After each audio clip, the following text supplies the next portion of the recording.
Welcome to a live episode of Surviving the Survivor. We bring you the best guests in all of true crime. Don't forget to subscribe and smash that like button. Here's your host, Emmy Award-winning broadcaster, Joel Waldman. What's up, STS Nation? Welcome to another episode of Surviving the Survivor, the podcast that promises to bring you the very best guests in all of true crime.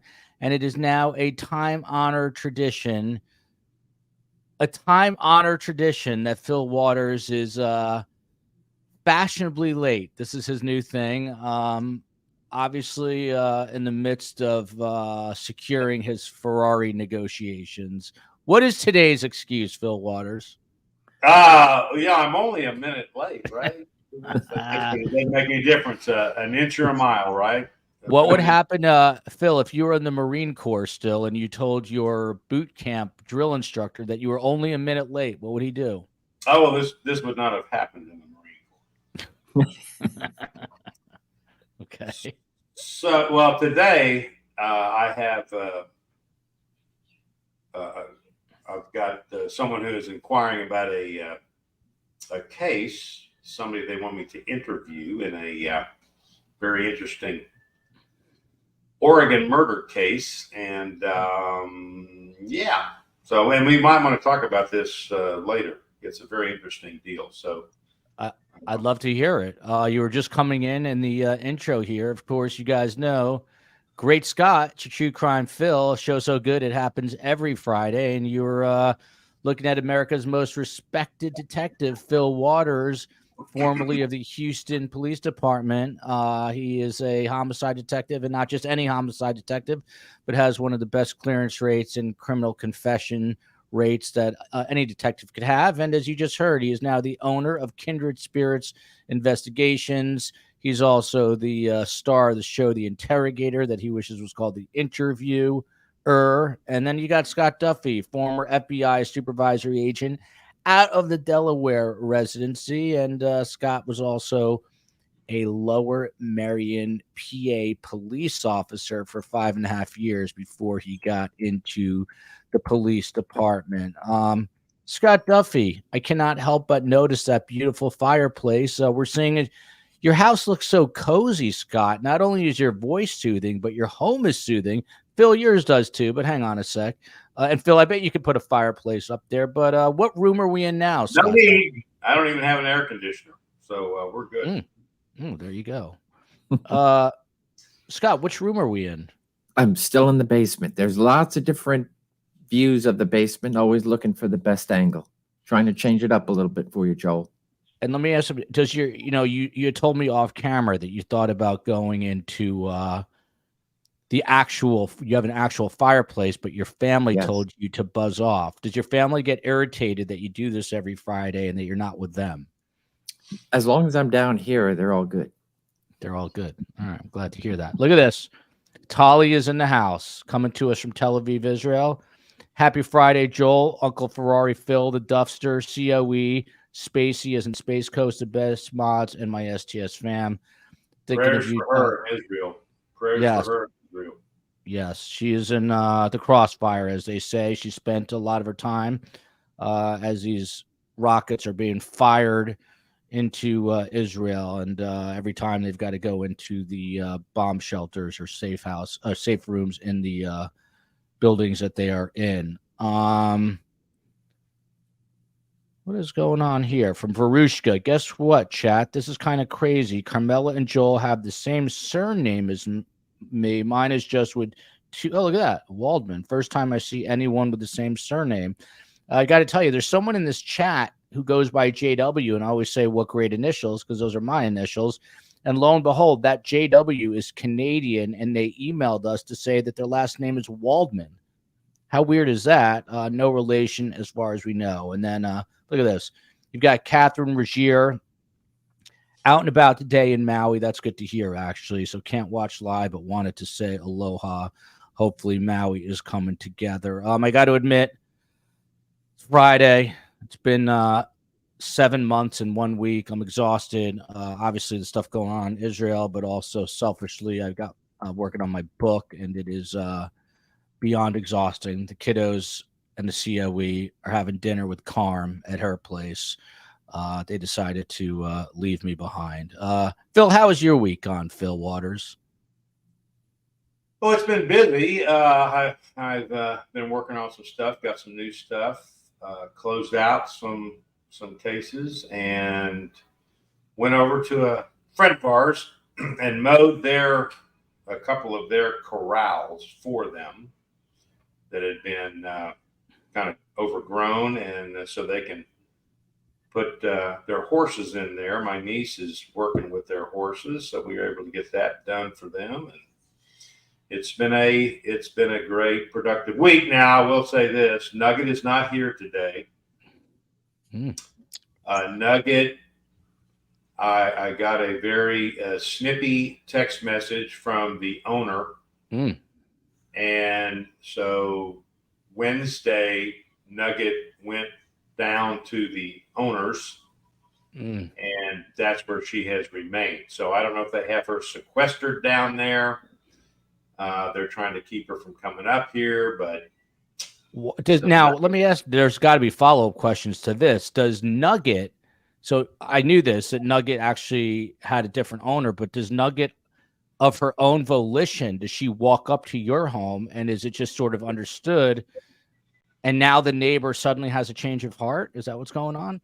Well, this has been going on for about 5 years now, and so it's been kind of a different scenario every year, but Nugget does choose to come up here and stay here, and so we've got a real good relationship with Nugget's mom owner, and the dad owner is not as amenable. In fact, he has a little reputation here in the area for being a little snippy. I'll use that word. Is he an older gentleman, a younger gentleman? Oh, no, he's younger than me. He's quite younger than me. He's probably in his 40s, maybe. Wow. And they've got kids and all that good stuff. And I think that, I don't know. He when we first got here, I got the Ferrari over here, and I'm driving up the road to the house when I first bought it from Hilo, and Nugget's mom sent me a text as I'm driving up the road and says, "Nice, your Ferrari." So I think there may be a little, I don't know, a little neighborhood envy thing going on. Ferrari envy. I don't know. This story is getting more and more complex. Interesting dynamic. This is I think he was when he sent me the text a couple nights ago. I think he was probably drunk. This is a brewing. What would be amazing is if this family was actually part of the STS community and Phil had no idea and they were watching this right now. But this is a brewing custody battle here. Phil, be honest with me. Has it ever crossed your mind to stick Nugget in your carry-on and bring her back to Houston with you? Would you ever do that? Would you ever consider that? Oh, sure. In fact, as we're getting ready, prepared to go back, I said to my wife, I said, Nugget would fit right in the bag. We could get her on the plane very easily, but we've chosen not to dog nap her. So we're going to remain within the spirit of the understanding that we have with Nugget's owners. I personally think you should dog nap her. So when is the last time that you and your wife saw Nugget? Did you say it was 5 days ago? No. It was what is today? Friday. It was Wednesday. Wednesday. That would break my heart. I can't handle any more tragedy in this world. And Nugget being separated from Phil, that's about as much as I can take. Scott Duffy, you see Brian Joe. It's Friday the 13th. And he says, "Happy Friday the 13th. Are you superstitious, Scott Duffy? Do you think twice about Friday the 13th? I love the 13th. The 13th always been my favorite number. It's just So Friday the 13th is just all the more better. Lots of luck, lots of good things always happen on the 13th. So You know whose favorite awesome. number is 13? Carm. Yeah, it is. Carm loves 13. It's her absolute favorite number. I knew there was a reason for that connection. Marking time is trying to already goad Phil. Justice for Ellen, which we're about to talk about. On a side note, the Phil response to the Gonzalez Howard Blum mess should be something to behold if Joel brings it up. I have it at the bottom of the pile today, but I don't think Phil. We talked about the evildoer Phil yesterday on the show, and a lot of people said when Phil gets his hands on this article that is suggesting that Steve Gonzalez was trying to get information from grand jurors, and now the Gonzalez's say it's not true, and this whole thing that you would have an absolute fit. So we'll see. Do you want to give us a prelude to that in case we get to it? A brief. Well, I don't know what you're talking about other than what you just said. So if we get more information later, I'll be happy to offer. All right, we'll get there. So we all know Ellen Greenberg, and I sent this. We're not going to spend a ton of time on this, but we'll spend some time on it. This is a story that is personally irritating the crap out of me. I'm trying to now, by the way, Gigi McKelvey of Pretty Lies and Alibis, who's a friend of mine and a friend of the show, she is now doing this on Pretty Lies and Alibis. So we are talking about joining forces and actually trying to to create form. I don't know what the adjective or the verb is, I should say, start a rally, a protest in the city of Philadelphia to try to get justice for Ellen Greenberg. And the most recent news, by the way, I just met Ellen Greenberg's uncle. It's a very weird story. Of all the places in the world, Steve Cohen, Meave Moen's next door neighbor in Florida, is Ellen Greenberg's uncle, if you can believe that. Very next door neighbor, not 2 houses down, not 3 houses down. And I just met him. He's Sandee Greenberg's brother, wonderful guy. And I told him we would try to do anything we could do. But Scott Duffy, this news just came out, even though this death happened in 2011, that the knife found piercing 4 inches into the chest of 27-year-old Philadelphia teacher Ellen Greenberg. It had never been fingerprinted. This is according to Joe Pedraza. He is the attorney for Ellen Greenberg's family. Just very quick background for those of you who do not know the story at all. She was a 27-year-old elementary school teacher. It was a very snowy night back on January 26, 2011. Her fiance, who she was living with, a guy named Sam Goldberg, finds her in the apartment that they were living in a tony little part of Philadelphia called Manayunk. He tells police that she's not looking well, can't tell that she's been stabbed despite a knife wedged 4 inches into her chest. He calls family first and some friends, I believe, before calling 911. His uncle is a very well-connected judge. They come in there. They basically are able to clean up the crime scene. It is initially, for the first couple of days, ruled a homicide. It is then ruled undetermined. And then despite 20 stab wounds, 10 to the front, 10 to the back, 2 post-mortem, meeting after she was dead, after a secret meeting between the medical examiner and police. They then switched this 3 months later to a suicide back in 2011, and it has remained a suicide since then. So that's the backstory. But Scott Duffy, how in the world, on top of everything else, would they never have processed a knife in this case? I'm not sure what world that would be, where, especially because, and I'm pretty sure the reports are clear, that homicide was called in relatively soon after the complaint made to the 911 call and subsequent first responders and on-scene police. So the fact that you have homicide called to the scene and this was being looked at regardless of what way it was going to go, that if you have, in this case, a knife that's planted in the chest of the victim, that knife would not have been at least tested 2011. With regards to basic forensics, and that would be DNA and fingerprints, just to have them, whether it be a negative results, it could be that there's either a whole bunch of different mixtures or so forth. And often, I understand, as I have been part of the FBI's evidence response team, fingerprints are often not what you would hope to be. So thereby you get smudges and et cetera. But it is disturbing in that sense that if it's true that the report from the attorney that it was never tested for the basics, yeah, I would find that a little bit odd. Look at Brian Joe. I'm not sure why so many people are hard on Phil. He's a good man. There's no one that loves Phil more than myself, except possibly his wife and children. Brian. Thank you, Brian.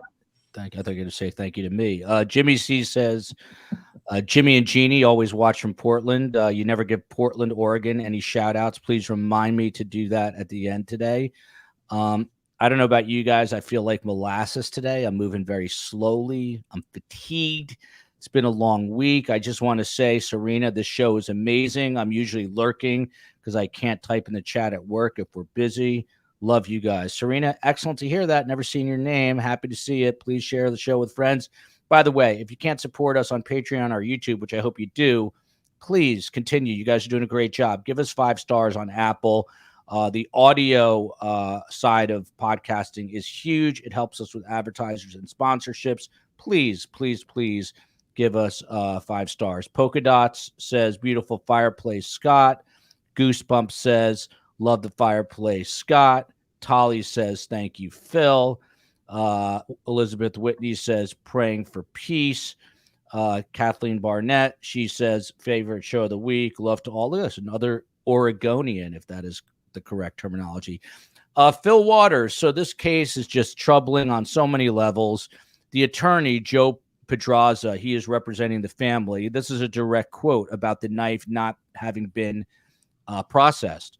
We'd like to have it tested minimally just to see if there are fingerprints on it, because if there aren't any fingerprints, that says a lot. What does it say, Phil? Because the minute I sent this to Scott, he said, look, Sam lived, the fiance lives with her. There's going to be DNA on the knife.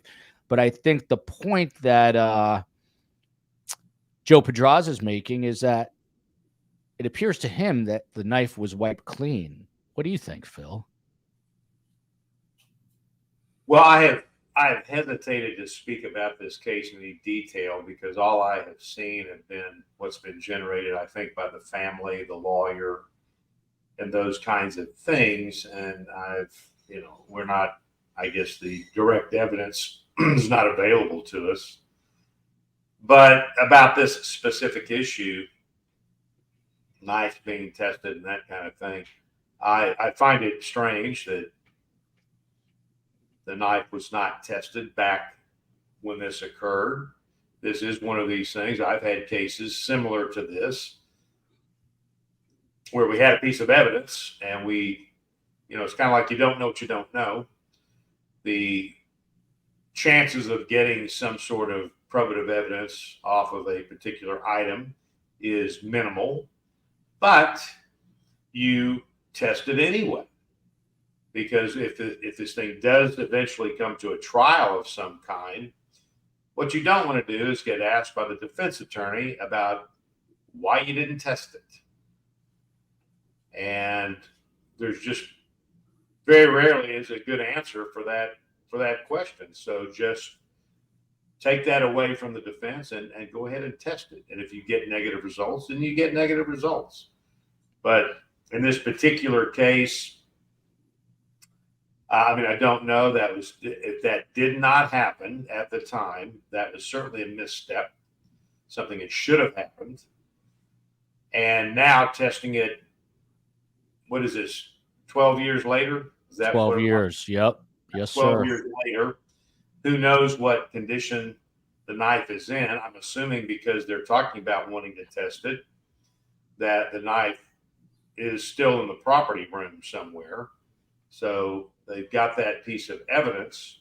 Why in the world law enforcement at this point would be hesitant to just go ahead and test it and just answer the freaking question? I mean, what are they? And even if, the Scott's probably alluded to this before, but even if they get, let's say they get it's the boyfriend or something, right? The live-in.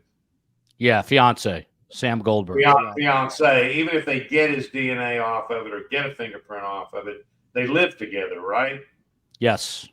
So it's a push. You know, if we're in Vegas, it's a push. It doesn't mean anything. If there are no fingerprints on it, I've got to believe there's going to be some sort of DNA on it of some form. Just if it's just nothing other than her blood. So,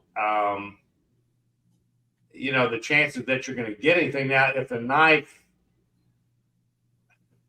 if it's recovered and it is in fact has been wiped clean, well, that's kind of a red flag, sure, but I don't know that's the case. So, I think that yeah, reading between the lines, it appears to me that the concern is that it was wiped clean. Dr. Von de Kay, by the way, says, I left an Apple review last night. You guys have to approve it. No, we do not, but hopefully it will post, and thank you so much. Phil and Scott, please don't blush. The three smartest and good-looking men love STS Fridays. Bonnie Lee Lopez says, Scott Duffy's crackling fire is as relaxing as his calming, thoughtful voice. Wow. Nugget has made herself too much at home, ready to be amazed. You will be amazed during this show at how tired I am today. That's what you will be amazed about. Scott Duffy, to Phil Waters' point, yeah, I know. Tolly says, echoing what? We have a Nugget crisis. I can't take it. I can't take that either. So Michael Bodden, Scott Duffy, was quoted in this article, and exactly to America's most respected detective's point. Of course, Dr. Michael Bodden, he's a renowned forensic psychologist, not connected to the case. And he says, and I quote here, fingerprints usually don't go away unless they are wiped away. If the knife has been properly preserved, a foreign fingerprint might still be findable. And what's interesting, this is coupled, Scott Duffy, with the fact that Ellen, despite being stabbed 20 times, she was found clutching, holding on to a pristine, what's described as a pristine white towel in her left hand, according to the lawyer. Some of this doesn't make sense, Scott Duffy. You're the greater investigative mind, much greater than mine. What do you make of this? That the knife is not processed. The lawyer is implying that this white towel, which was placed or she had in her left hand, may have been used to wipe the knife clean. How is it possible that she was stabbed 20 times and is holding a knife, a white dish towel with not a single blood stain on it? Well, and not having seen any pictures, and I imagine somewhere there are crime scene pictures with regards to blood spatter, etc. So it'd be interesting to see with regards to where the body is laying, and then, of course, where this towel specifically is held, and then is there blood all the way around, whether it be on a surface behind or on clothing. And of course, not being on a towel, that's a clue to investigators. So if I can back up with regards to the Dr. Bodden issue, I agree, but then you also have to add a part with regards to many surfaces may not pick up on a fingerprint for one reason or another. So it may, and I don't know what the type of handle it was, etc. But so I have witnessed many fingerprint or latent prints attempting to be not lifted, but to be dusted. We would go out there and you would look at a video, for example, of a bank robbery. Somebody touched the counter. You do the dust, and you're like, there's nothing popping up. So there are so many factors that can go into ultimately if a print is not on it, or at least maybe, you know, a smudge of sort. But there's a lot more in play there with just the fact that if it's not there, that's what does that mean? It's I agree with the part if that knife is collected, and I imagine the knife went with the body. Nobody attempted to remove that knife prior to the body going to the medical examiner's office, and then it's properly removed and then preserved for evidence, then so be it. I agree that, you know, if it's in a proper environment, nothing magically will make anything disappear if something was on it at the onset. But there are a few more factors, I think, that go into play there. And Scott Duffy, you met Dr. Michael Bodden at CrimeCon. Yeah, tall guy. Lorna McKenzie, she obviously prefers Phil's family. He's jealous. Back to the Nugget saga. Nugget's persnickety owner is just jealous that Nugget chose Phil over him. Dogs obviously have a sixth sense. I sure would not get snippy with Phil. Phil, they're jealous of you, but Nugget chose you. Oh, that's sad. I hope this guy never stares down the barrel of Phil's 45. That's all I have to say. Phil, do you have any advice here? Marie says, I'm glad to hear that 40 is the new quite young. What advice would you have to someone just turning 40, Phil? Do you consider that young, in perspective? And what advice would you give a young 40-year-old? Well, in my world, 40 is the new 20. So I think don't be, I was watching some Louis Anderson. You remember Louis? Yes, Louis? I do. Yeah. Hilarious guy. And I've been watching a lot of his stand-up stuff here lately. And he's talking about being when you turn 50, which I thought was kind of interesting. And some of the stuff that he talks about, which is really hilarious. And so now I put it, since I'm approaching 70. And so I don't know how you're supposed to feel. The fact that I'm getting that close to that number is kind of amazing to me, but I don't really reflect much on age. I really don't. It doesn't mean anything to me. I feel I'm in about as healthy shape as I've ever been. And so the age thing, I would just tell whoever that was about the 40, I mean, don't despair. You know, you're just getting better. It's like a fine wine, right? You just get better with age. So, you know, for me, it's not whether the glass is half full or half empty. It's the glass is always overflowing.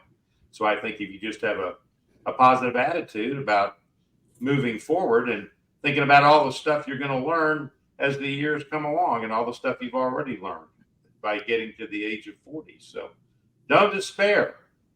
40's the new 20. You know, Fridays is not just about true crime. It's about wisdom, and who better to tap for wisdom than the great Phil Waters, America's most respected detective. I'm going to use that quote of his generously now. It's not about the glass being half full or half empty. It's overflowing. And I'm going to attribute that to the great Phil Waters. Look at this. This has to be a shirt. I'm going to get the COE to make this. Free Nugget. # Free Nugget from Ali 79. Got to get that shirt made. I'm going to talk to the COE tonight. Oh, my gosh. That's look at funny. This.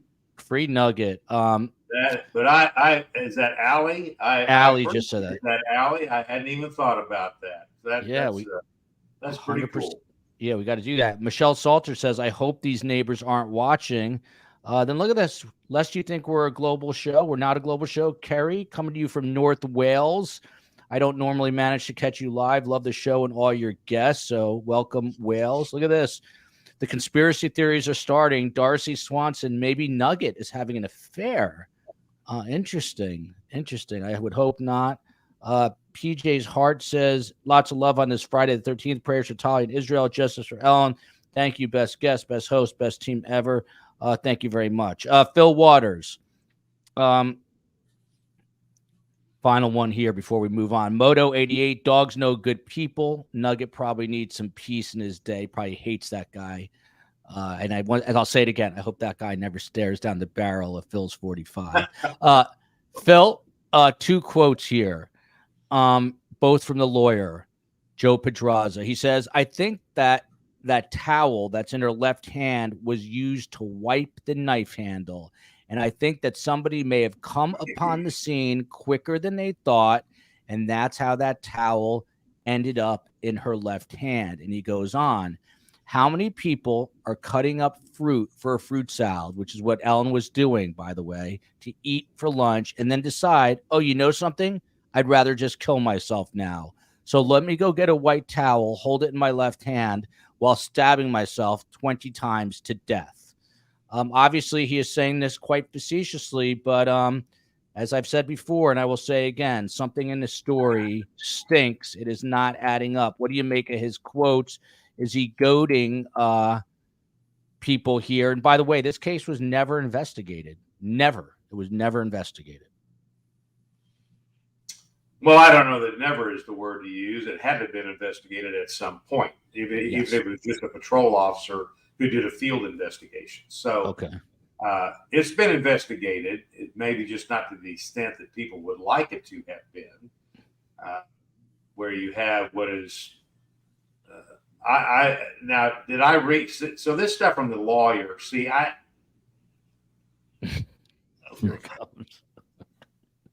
I'm just saying that all we're getting is a very subjective rendering of possibly some facts, but we may not be being led to the truth. So anytime these lawyers get up and start running their freaking heads about stuff, I mean, the point is we're trying to, and I understand this, and I'm not trying to be, not considerate of the family through this whole thing for 12 years going on. I'm just saying that as an objective homicide detective, that lawyers and people getting up that have an agenda saying stuff like this, people accepting this as some sort of fact leading to the truth, just shouldn't be done. And that's what I'm doing when I hear this kind of stuff. I don't care what the case is. And I've had, we had cases that were not investigated initially, and then the medical examiner found something that looked to them to be suspicious, and then called the division, called homicide, and said, we've got this body over here. We need you to take a look at it. We're finding something that looks a little odd. We need it to be investigated. And we would do that.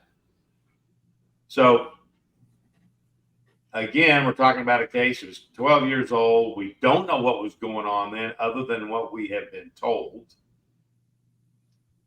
My question is in this whole thing is in terms of the officials involved in this, whether it was the police department, the medical examiner, these people. And if we assume that some of this stuff that's being said by the attorney is true, what is the motivation behind the officials in doing what they did at the beginning and now doing what they're being said to continue to do? What's the motivation? Was this guy connected to somebody? Was there somebody had a ringer in this thing that's trying to protect? I don't even understand what the motivation would be for officials to try to keep this thing where it is. I don't even understand. Sam's uncle is a very high-powered judge in the Philadelphia area, and there were also donors. fiance's uncle, and there were also donors to some big political players in Philadelphia. One whom became eventually the governor, the current governor of the Commonwealth of Pennsylvania. Another is the current district attorney. So there are allegations, that they are, and I use this as a metaphor, in bed with each other, helping. So that's in the beginning of this whole thing. That's why rulings were changed from homicide to suicide and so forth. That is the allegation. Yes. To protect the fiance. Correct. Okay. Yes. There you go. And Phil, one day I'll get you all the paperwork on this. By the way, Meg P says, I saw Nancy Grace covering this story. Yes, she is. Ashley Banfield just had Josh and Sandee Greenberg on. All they are asking for is a fair and thorough investigation. I am not T-Pain. Question for Scott. Which Friday the 13th movie are you watching tonight? Are you going to skip the watering hole in lieu of watching a Friday the 13th movie, Scott Duffy? So I watch, more of a Halloween fan, so I'll be watching probably more of the Michael Myers than Jason. But I have seen all of both of them. So first and foremost, the original for both series would always be the best. And then and I also do not wait till Halloween to watch them. So it's like watching Jaws throughout the whole year. Scott, do you carry, when you're watching the movie, do you keep a firearm by your side? I don't. You don't. Do you yell or screech at all? Are you the one that gets nervous, or your wife? No, it's a movie. It's a movie, so you're just watching. I got it. Lindsay Shea says, I saw Josh and Sandee on News Nation a few nights ago. She was on with Ashley Banfield. We're going to wrap this in a moment here, but just to get everyone caught up to date, just recently, a panel of appellate judges ruled against the parents' request to force the Philadelphia medical examiner to reclassify Ellen Greenberg's death from suicide to homicide or undetermined. However, even though a panel, the majority, did not move forward with that, they slammed Philadelphia, the police, and the medical examiners for the investigation. You just heard Phil said correctly, there was not a real investigation, but a limited investigation. And the quote from this panel is, the facts surrounding this matter are extremely disturbing, and the parents' tireless efforts over the past 12 years to learn exactly what happened to their daughter on the evening of January 26, 2011, warrant our sincere sympathy. This comes from the Commonwealth Judge Ellen Seisler. She wrote this in the majority opinion. And she goes on, she says, the experts they enlisted have all raised serious factual questions about Dr. Marlon Osborne and Dr. Sam Galino's conclusions. They're the medical examiners. And even the medical examiner's office now concedes that there is no dispute that evidence in the record could support other conclusions about the manner of death. That's very scathing language, even though they didn't sort of sign off on changing the classification here, Scott Duffy. Scott, do you think at the end of the day, once the justice system, all the maze of the legal system, they've gone through it all, do you think at the end of the day we will see a thorough homicide investigation or death investigation into this case? In other words, a resurgence of correct. Of opening up the case, I would take it. Well, Phil would know better than I with regards to, here we are 11, 12 years later, and to try to do things you didn't do day 1 and 2 and 3, etc. of a homicide investigation can make things very difficult. So with regards to the opinion, I read the opinion. First and foremost, that's from the majority who wrote that opinion. So you have somebody who's, hey, on the merits of the case can't go forward. So it makes total sense.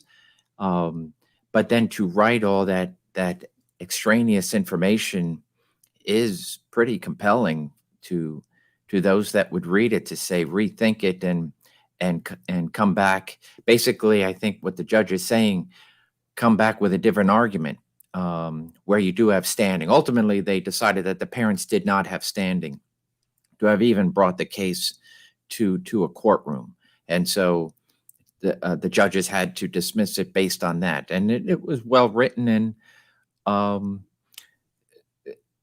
then of course you have the one dissenting judge. So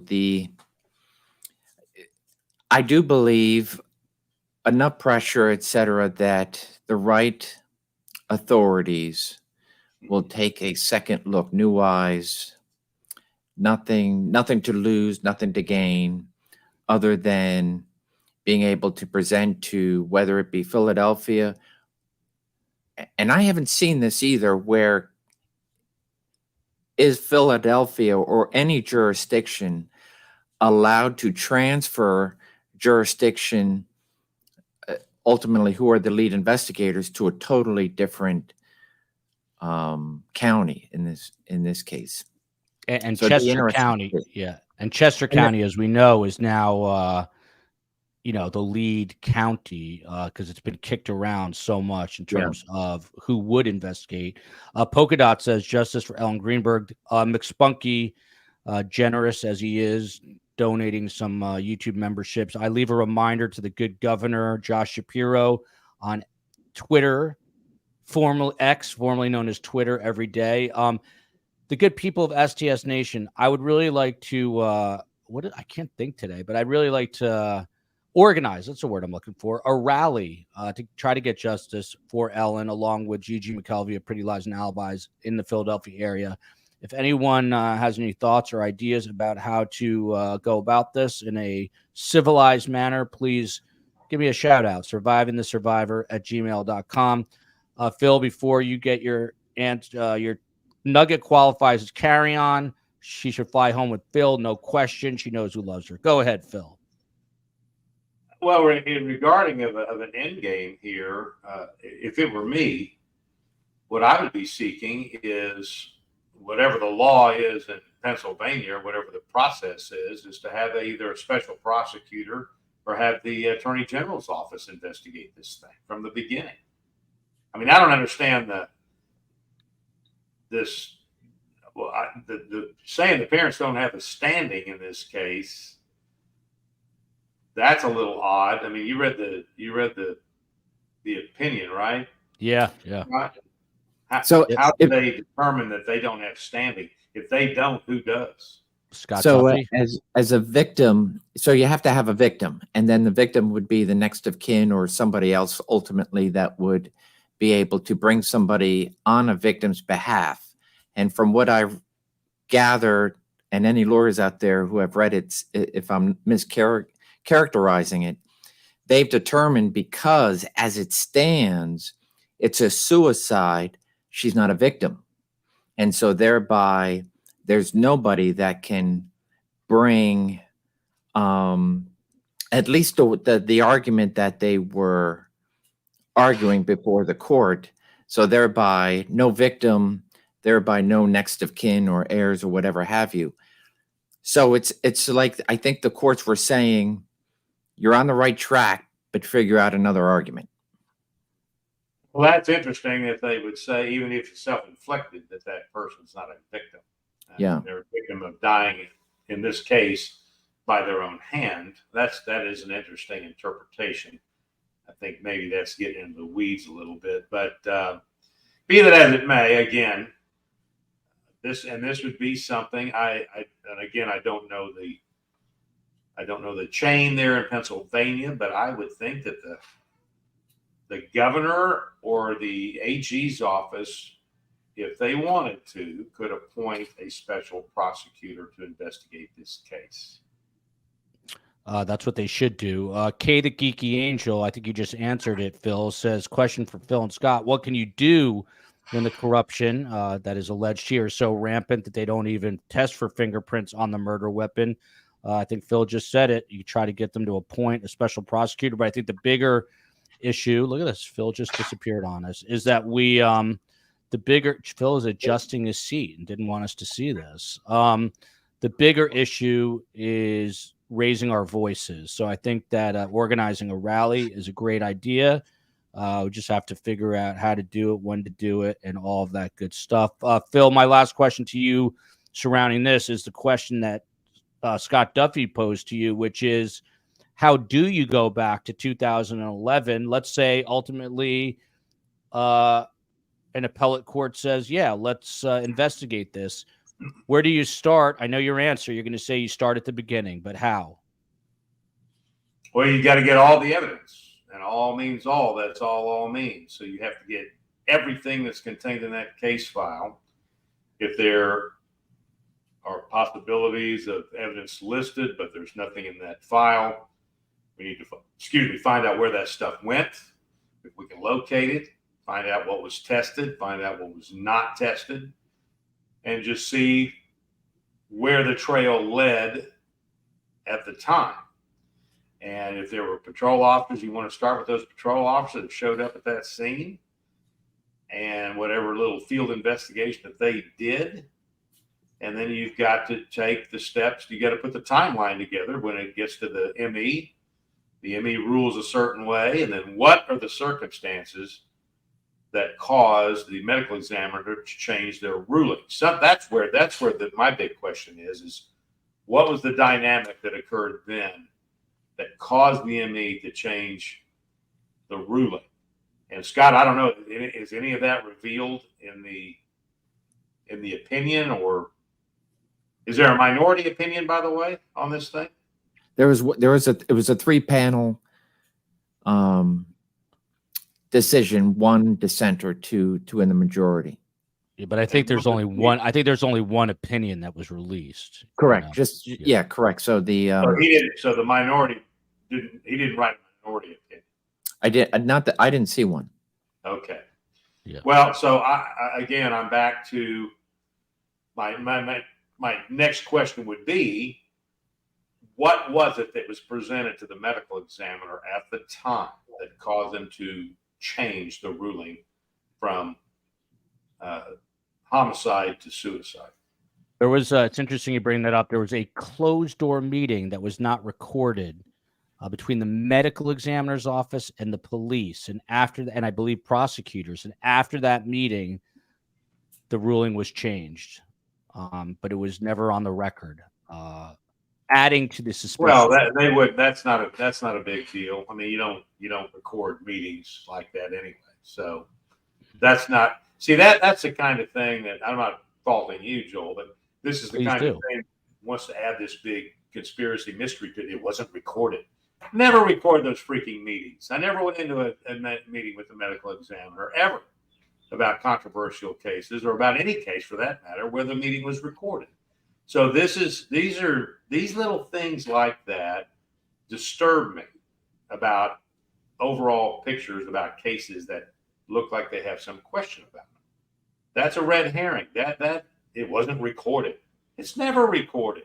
So, anyway. There you go. Roxanne A., we're doing this Tuesday night at 5 p.m. Eastern. It's a case out of Tallahassee. Charlie Adelson's about to go on trial for the murder of his ex-brother-in-law. The FBI has been tracking the co-conspirators finally after 8 years. It's been more than 8 years. They've been, the investigation's gone on since, I guess, about 9 years. They've been compelled by a judge to give an interview to the FBI. What are the chances of an arrest? I don't think Scott knows because he doesn't know the case, but we are going to have lawyers that know the details of this. And Roxanne's talking about Donna and Harvey Adelson, the parents of Charlie Adelson. They were going to try to wiggle their way out of testifying, and the judge told them, you must speak to the FBI. And that is going to happen on Tuesday, and we will see what happens. But Scott, that's sort of interesting. The judge basically compelled them, forcing them to speak to the FBI. Is that something that is out of the norm? These are the parents of a guy that's about to go on trial for murder. Well, I'm confused by that statement. So my belief is that the judge is compelling an interview to take place, but you can never compel anybody to provide you information against your own interest, right? That's self-incrimination, and that's That's where I got confused, because they so then the only thing I could think of is there's sort of a witness issue, and that might be that there was grand jury or something, and so you and it may have might be apples and oranges. You can be compelled as a witness to testify, provide information, as long as there's nothing that's going to incriminate yourself, or if it does, that a district attorney or federal AUSA would have the ability or the power to provide immunity, so thereby you can continue on. But other than that, that's a confusing, compelling somebody to provide a statement. So, and then the answer about an arrest, there can be an arrest as long as there's probable cause, and if there's no probable cause or evidence to lead down a path, and especially an interview doesn't provide anything, it's gonna be no arrest. By the way, Esther, what can we do to put pressure on a new investigation? Love STS. I've asked this question to many people, and the answer across the board seems to be threaten the jobs, not anything else, the jobs of politicians. Make sure that it becomes a platform for a political candidate, that they're going to get to the bottom of this case. And if they don't, then they should not be elected. Phil Waters, one more question on this, then we'll move on. In a normal suicide, and they stopped themselves, if a knife was used or gun, would it be tested to rule out foul play? So in a typical suicide, are you testing a knife or a gun? In what way are we talking about being? I guess for fingerprints, I don't know. Were you called out to suicides when you were at Houston PD? No, the only time we got called out to a suicide scene is if the scene itself was questionable, if it had some sort of suspicious component to it. And I have made scenes of suicides where we had witnesses. There were people that were sitting in a room. I had one in a hotel room, and there were 3 or 4 people in the room when this person did what they did. And so we got those people, and we did in those days we would do atomic absorption tests on there for the presence of gunpowder and all that kind of thing. And I interviewed each one of them, and as it turned out, when we had the pistol there, and the pistol was tested, and we did DNA on it, we did fingerprints, usually on one of those things it's going to be one or the other, because if they're doing fingerprints, they super glue that thing and get the fingerprints to rise off of it, and you lose the DNA component, so you have to make a decision on whether or not you're going to go for DNA or whether you're going to go for fingerprints. But be that as it may, we did all the things that I would do in a homicide investigation. And as it turned out, this person did in fact commit suicide. Now I contrast that with a scene that I was called to by patrol officers who got there and first looked at what was going on and were listening to this story that was being told. This was a husband telling about his wife, that he had witnessed her committing a suicide. And he didn't pass the smell test with the patrol officers who were conducting their field investigation. So they called homicide and said, something ain't right here. We got called out to the scene, and later on we determined by what we found there that this was in fact a homicide. It was a murder, not a suicide. And so, and then that case got all jacked up for a lot of different reasons in the system itself, because of some weak prosecutors and so forth and so on. But so yes, but we don't get called to all of them. Only if there is something that looks odd or out of place that would compel the patrol officers to make that phone call to homicide. By the way, I'm speaking to Mind of Monsters, and it's my fault. We have supposed to have spoken. Love Crime Con, met some great peeps, including Joel. She's got some stuff to tell me about the Ellen Greenberg case, so I appreciate her and what she is doing. You've got Dom's mom, whose son has my birthday, so I gotta love him. Saw Joel on News Nation the other night talking about Rachel Morton's case with her sister. Love to see SDS getting out there to a bigger audience. Court TV, but I'm doing Court TV every other week now. I'm very happy to be doing that, and looks like I'm gonna hopefully start doing some News Nation stuff as well. This is another thing that you can do is you can text and tweet at Governor Josh Shapiro and tell him, Governor, do something. He was out throwing the first pitch at the Philadelphia Phillies playoffs game, something that I know Scott Duffy is passionate about too. But if you got to choose between the Phillies and solving a homicide, I know Scott Duffy would say solving a homicide. Might take him a minute or two, but he would say solving a homicide. Go Phillies. Well, I guess it's possible that we could have an Astros-Phillies World Series, right? Scott Duffy, I guess that's always a possibility. It's right. I get a little confused when it's this far out who actually is going to, but you're right. It's it's American versus, for the longest time, the Astros were national, but now they're in the American League, so it is possible. Yeah. The Astros are the American League now. The Phillies are National League, right? Right. Correct. So our final playoff, we're playing the Diamondbacks, so we should be So if Astros make it through, well, there's a possibility we could have an Astros-Phillies World Series. That will make for a great Scott at your True Crime Phil. Have jerseys and everything. We can really ratchet up the stakes there. That'd be cool. That'd be fun. But you know what? We got a lot of criticism last week because of our just friendly banter and going off on different directions and all that. And so those 2 or 3 people, I mean, they were really, you always joke around and you say, I'm sure if somebody checks in at this point in time, they're going to, this will be the end of the show, whatever. And some jackass wrote in one of the comments on YouTube that they obviously had not changed the sheets on their bed lately, but I think it's something like I'm 14 minutes into this thing and I'm leaving. You guys are, ridiculous. I'm like, well, you're just the type of person we don't even want here. So exactly. Adios. Don't let the adios, amigo. Out, Yeah. Get lost. Buzz off. Adios. Inform New Zealand.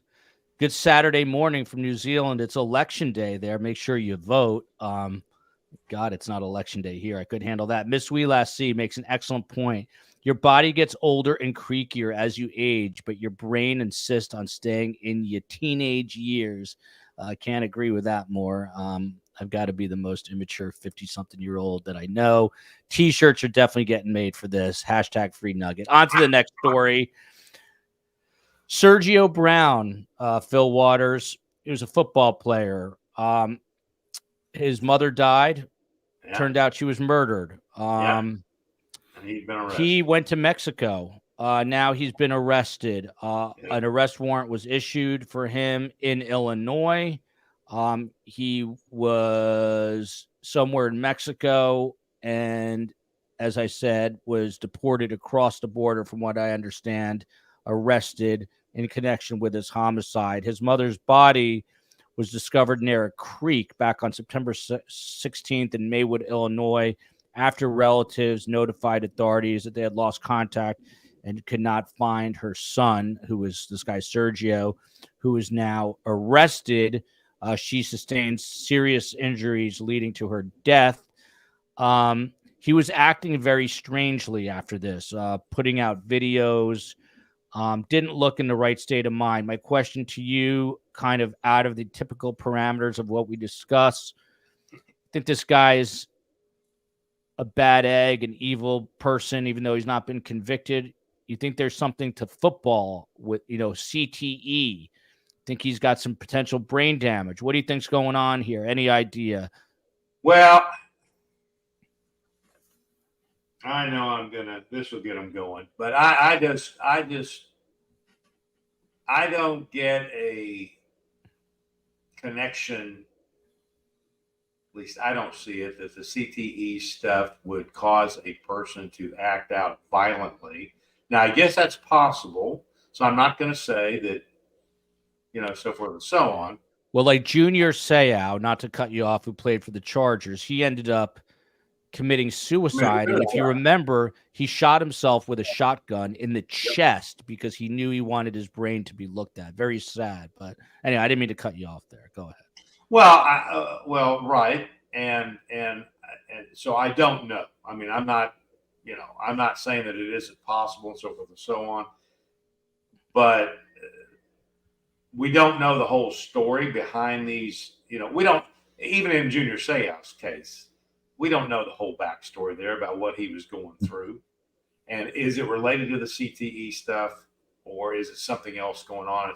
It's part of a bigger picture. And that's kind of the same thing I'm looking at here. What was going on? What was the relationship between he and his mom? And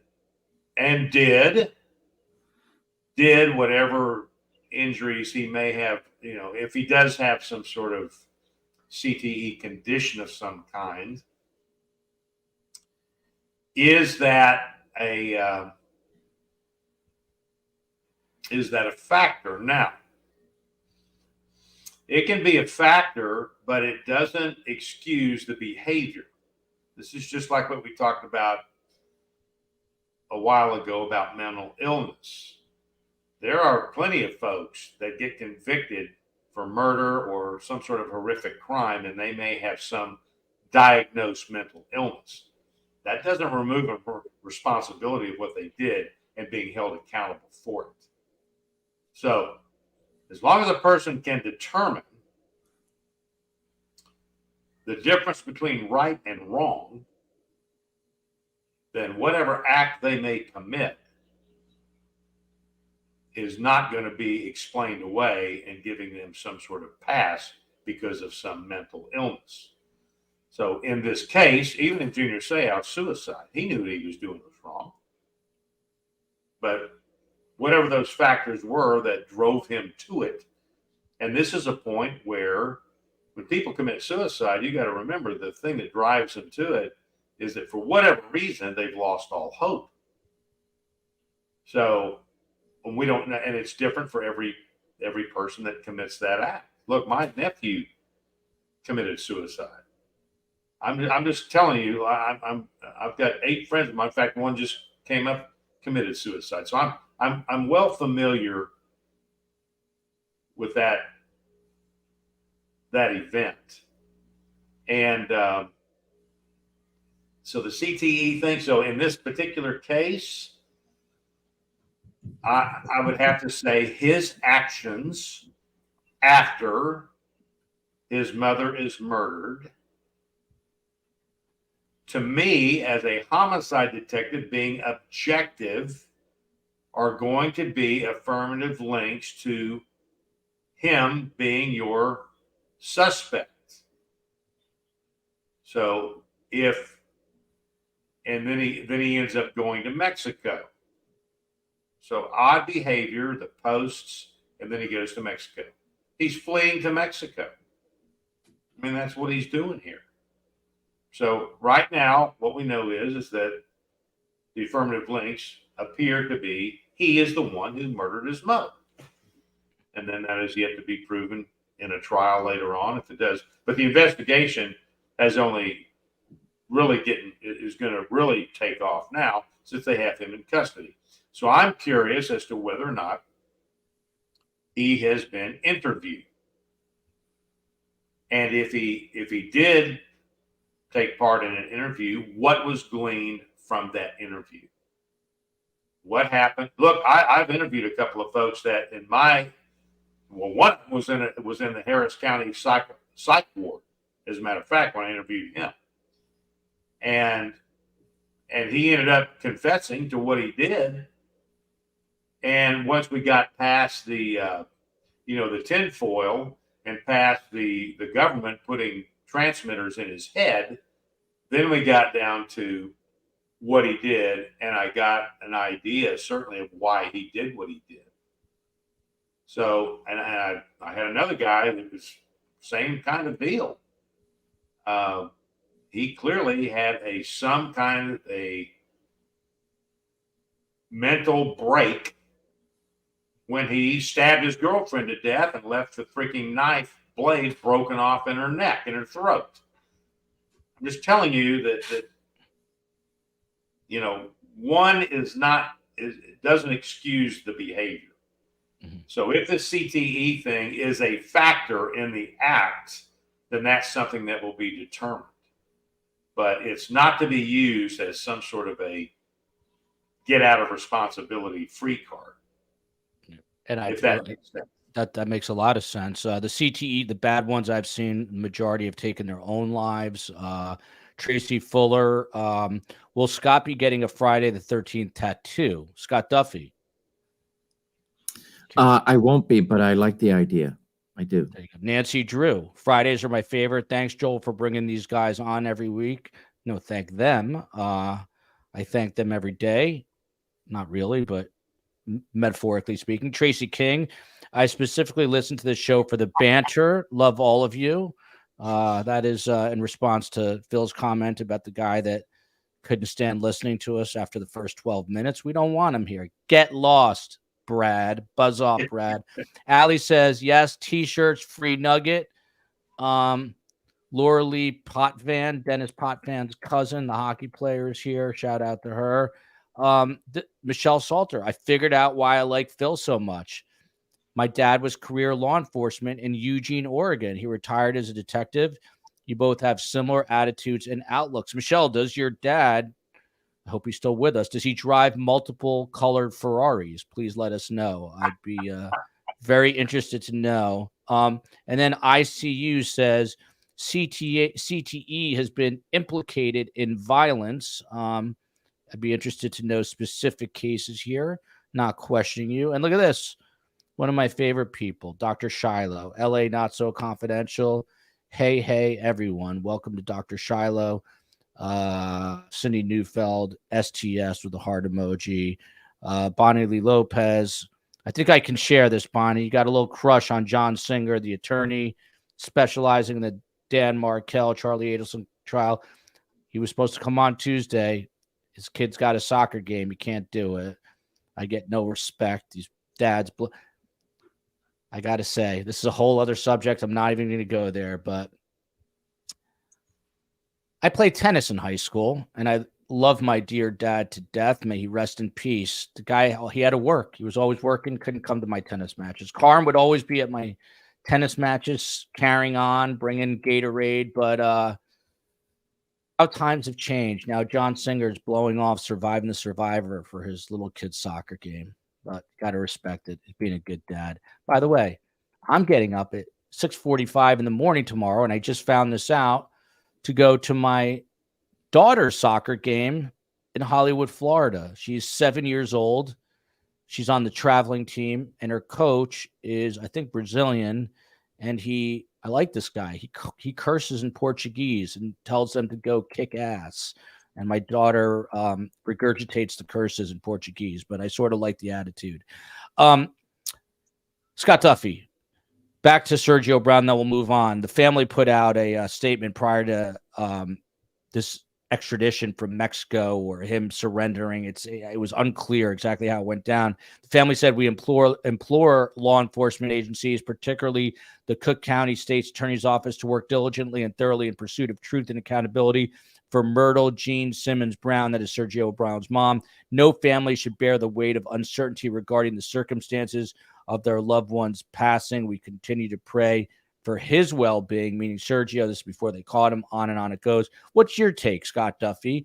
Are you in alignment with Phil Waters? Even if you are suffering from CTE, I assume you would say the same. That is not an excuse to go and kill someone. And we don't know that he has CTE at all.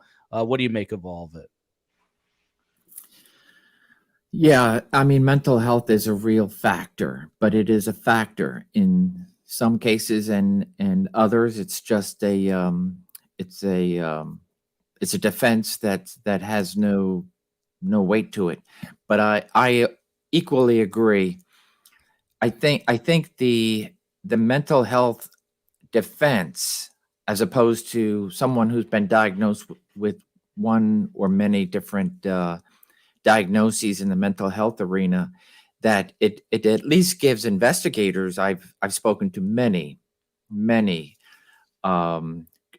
both as criminal defendants, but also more so as people who just come into the FBI office on a regular. And I have a feeling that many of them were sent to us by our local police department saying, that's a case for the FBI.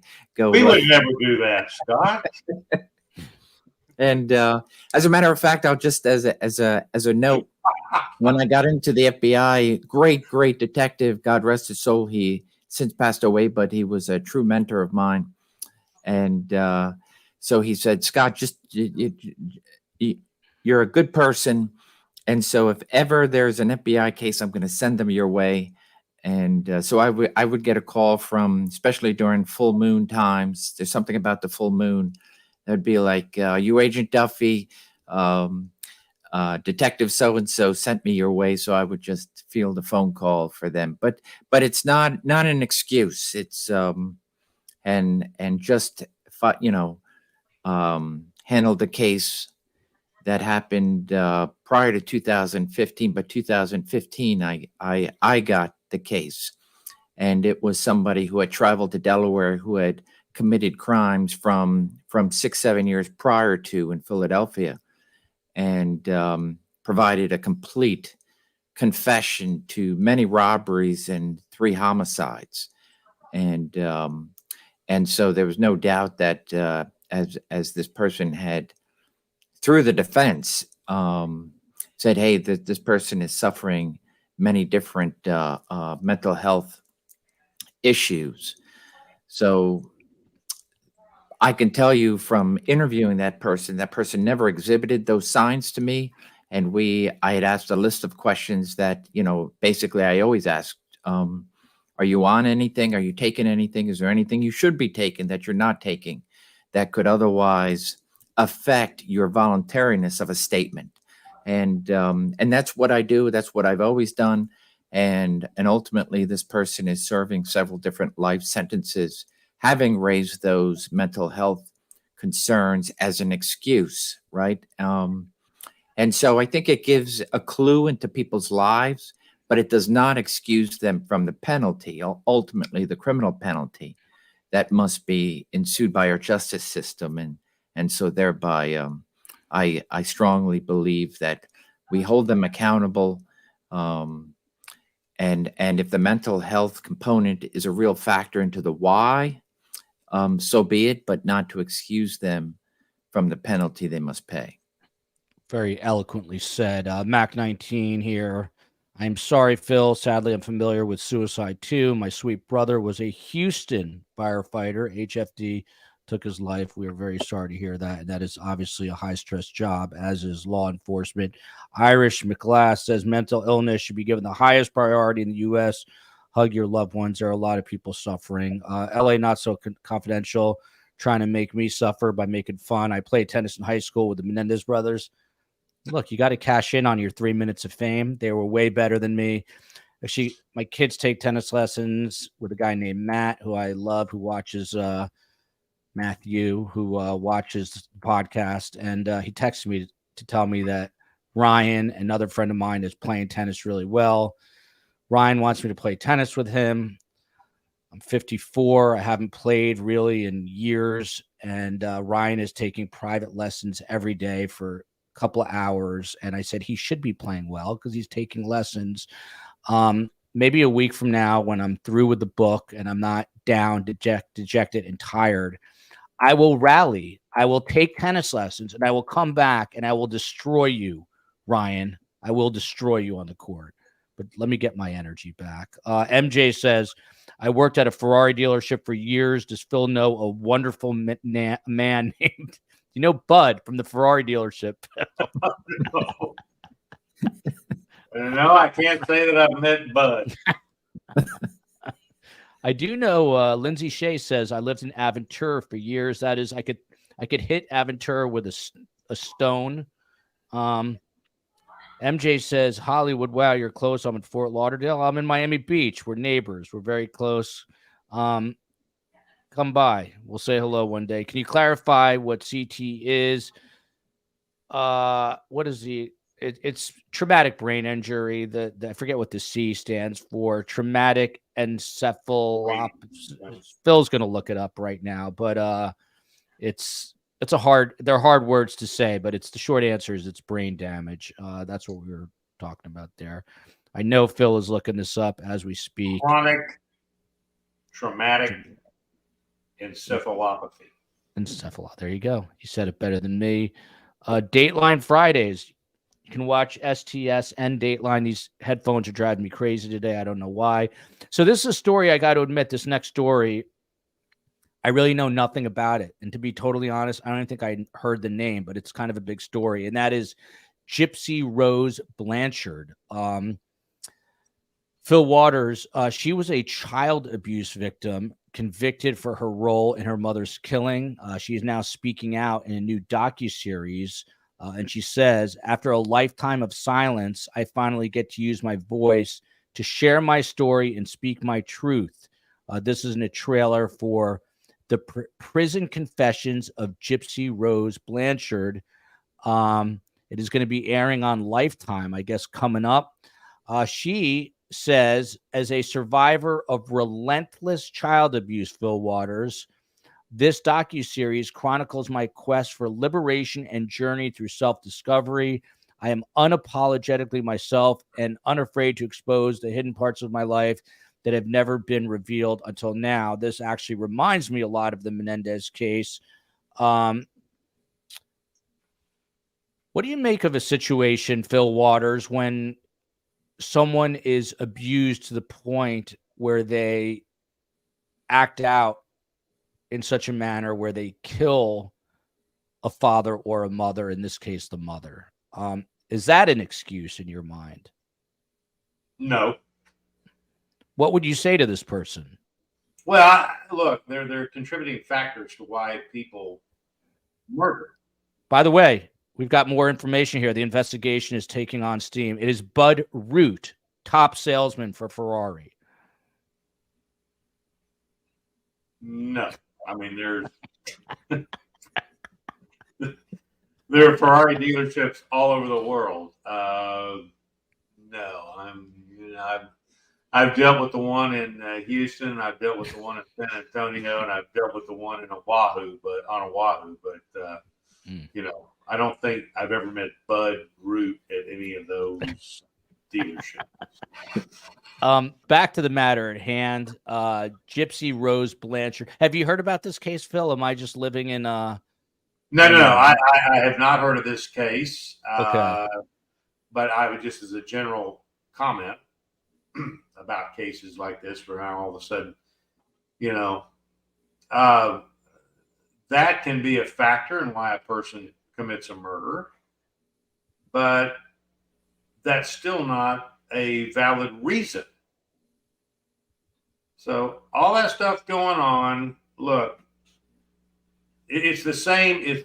To me, it would be the same comparison as to a woman that murders her husband or a husband that murders his wife. And why not just get a freaking divorce? What age was this gal when she murdered her mother? That's a great question. It happened in 2015, so I'm assuming she's still really young. And she convinced her then boyfriend to go through with the crime. She's getting out. If she's not already out, she's getting out very soon. He got a life sentence. He got an LWOP, life without parole. Okay, so what did she get? You say she's getting out?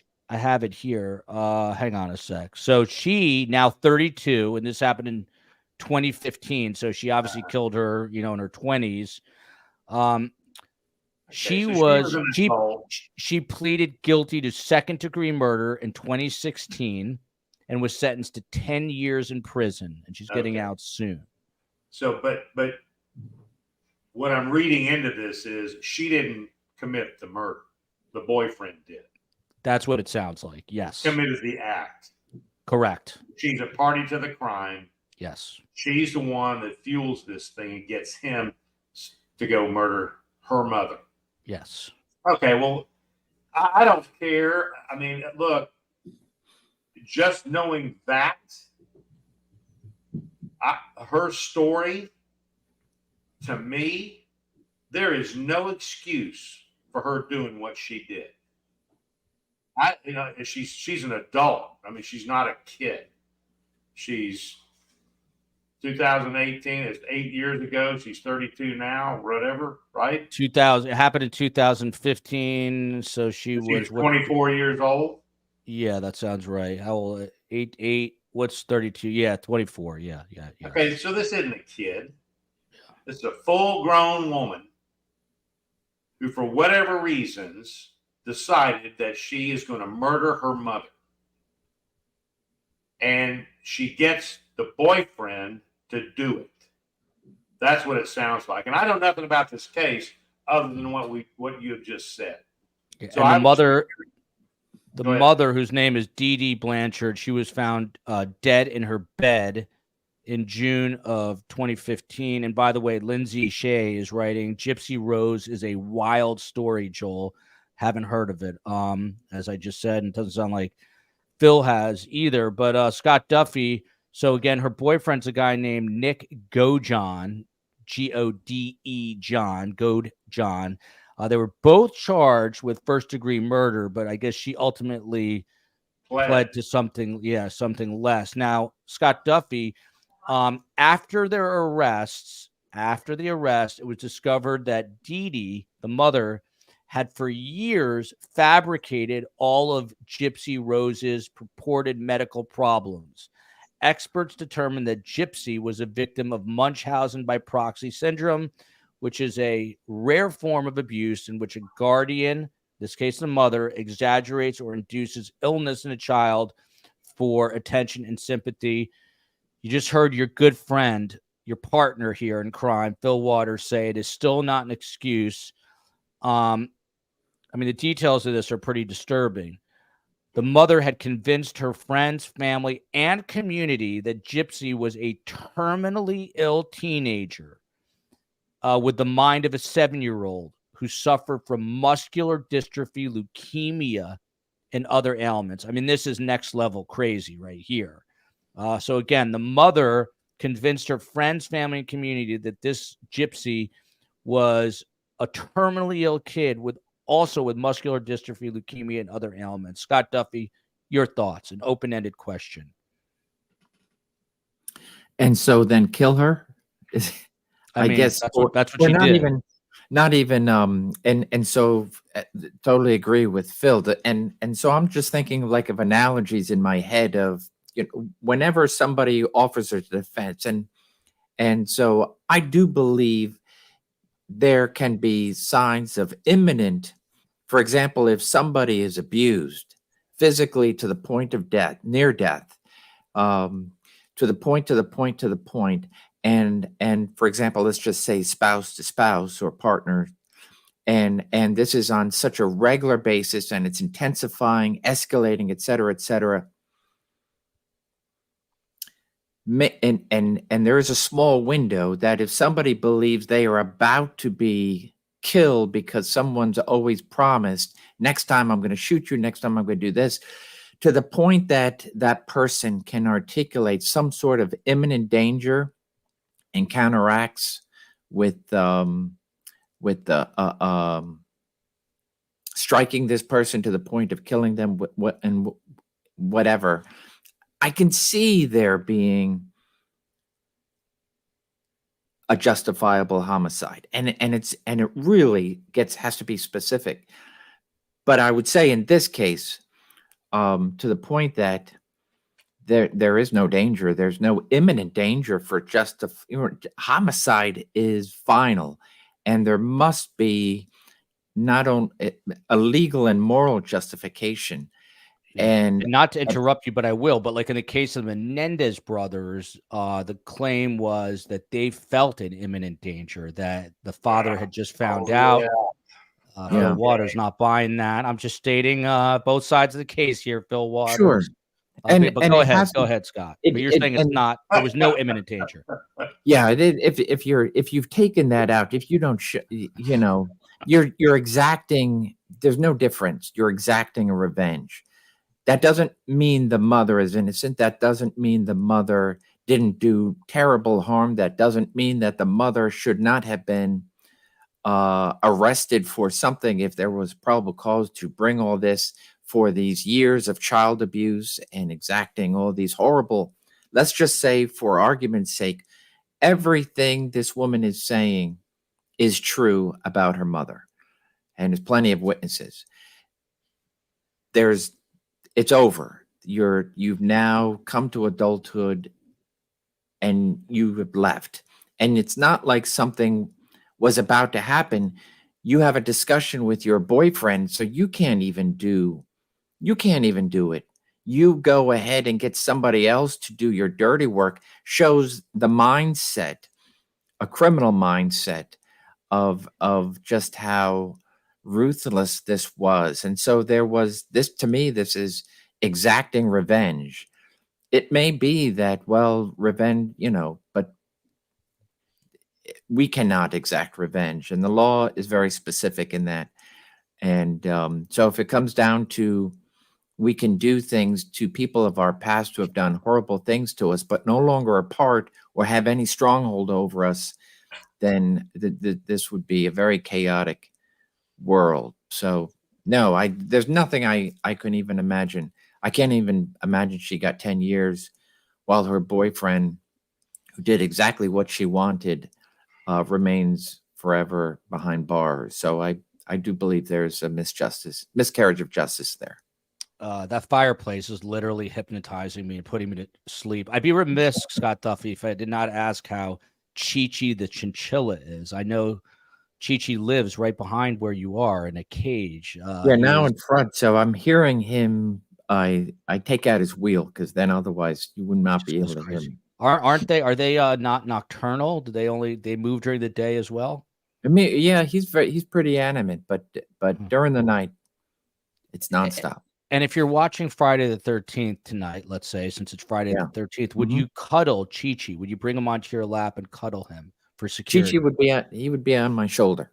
On your shoulder. And your kids' friends, when they come over and they see a chinchilla on your shoulder, they know that you have a chinchilla? Like they're not fazed by this? He's he's very, very friendly. I'd love to get Carm a chinchilla. Like she probably wants a chinchilla coat, but I'd like to get her an actual chinchilla, and it would just latch onto her at Crime Con. Phil Waters, this case gets even more upsetting and disturbing. So according to Gypsy Rose, I love that name, by the way. It's a cool name. It sounds like a band.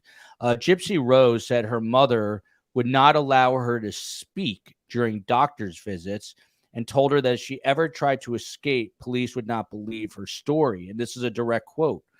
I couldn't just jump out of the wheelchair. Now, this is a perfectly fine young woman, but she was believed to be sick, because the mother was telling her this. I couldn't just jump out of the wheelchair because I was afraid and I didn't know what my mother would do. I had no one to trust. Phil Waters, is this swaying you at all? I mean, the gravity of these details. I mean, imagine if this was your mother putting you in a wheelchair, not letting you talk. How would you react? What should she have done, Phil Waters? Well, look, this goes on for this period of time. My question is, was there any discussion between the mom and her about what the goal here was? I'm sure it's either sex, drugs, or money. So I'm sure it was probably money. They were getting money for her condition and all this other stuff and getting the limelight, whatever. I don't know that. I'm just speculating. And I'm reading here where as long as this went on, so let me get this straight. She's able to get online, strike up a relationship with this guy. I just read here, it was on some sort of Christian dating website of some kind. So this guy met Gypsy online. He traveled from Wisconsin to Sierra, Missouri. Right. And so into the crime. Correct. And somebody, I don't know if I read it here, or someone said that he may have been on the autism spectrum. Mm-hmm. So she puts together this murder, and I read here where he's in there stabbing her while she's in the bathroom crying. And now she laments that she misses her mom. So I'm like, are you freaking kidding me? If it got that bad, then why didn't she go to the authorities? Go down to the freaking police station. Say, this is what's going on. This is what's been going on. And I read here where she had gone to some neurologist or something in Missouri somewhere, and he believed or she believed that this is where the first diagnosis of possible Munchausen syndrome is taking place. And he or she does not report it to authorities. And I mean, we can always speculate on coulda, shoulda, wouldas, but perhaps if that had been done, this might have gotten her out of this situation altogether.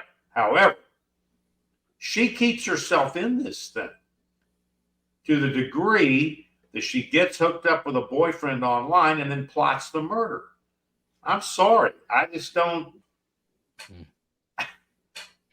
This stuff she's talking about now is, we're just going to be given a series of excuses trying to justify what she did and why she did it. Now, I am a little weirded out about the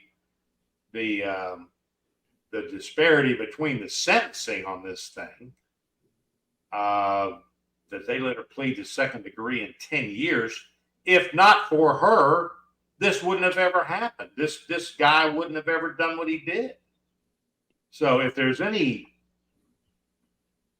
lack of justice here, I would say it's in her sentencing. Those are strong words. The boyfriend is quoted, Scott Duffy, as saying, "That was probably the best days of my life. That's the only way I can describe it." This is what he was saying of his time with Gypsy, and this is a prison interview for a series Oxygen did back in 2019. He says, "I enjoyed every second of being with her. From the very beginning, I just knew we were soulmates. Those 5 days when I was actually with her, physically with her for those 5 days, they were the most intense and magical and awe-inspiring days I've ever had." Phil is saying his research, and granted, I don't know much about this, but apparently he was on the autism spectrum, as Phil just said. Now, she was granted parole. Her release date is this December. Looks like he's never getting out. He's got life without parole, and Phil says that is the issue. Scott Duffy, I mean, kind of pivoting to Kelly's question, which I've left up here. My interest in mental illness diagnoses is, can we predict, prevent murder and mayhem? Mothers and fathers being murdered if they are in fact abusive. What can be done, Scott Duffy? Do you have an answer to this in Mideast piece in under 30 seconds? The answer is no. Okay. Can anything be done on the mental illness part? Yeah, there are things that can be done in order to mitigate. There are things that can be done to prevent a crime. I will say as real quickly that there was a case I worked where it was a mental health issue with someone who was starting to go out of control and started to escalate a plan to do a mass murder. And through great police work, they got in on early, got a search warrant. We got brought in on as a resource, and then ended up, because what I like about the feds and the locals working simultaneously on a case is who can get the biggest bang for their buck? Where will most justice be served? In this case, on the state level, it was a misdemeanor, because when you thwart a crime, sometimes you get in early, then you just have lower level charges. We were able to show that the plan was probably going to be a mass attack that was stopped. And so thereby we're able to interject a felony. And what was the felony? Not murder, it was mail fraud, because she was utilizing the mail for these threats against colleagues.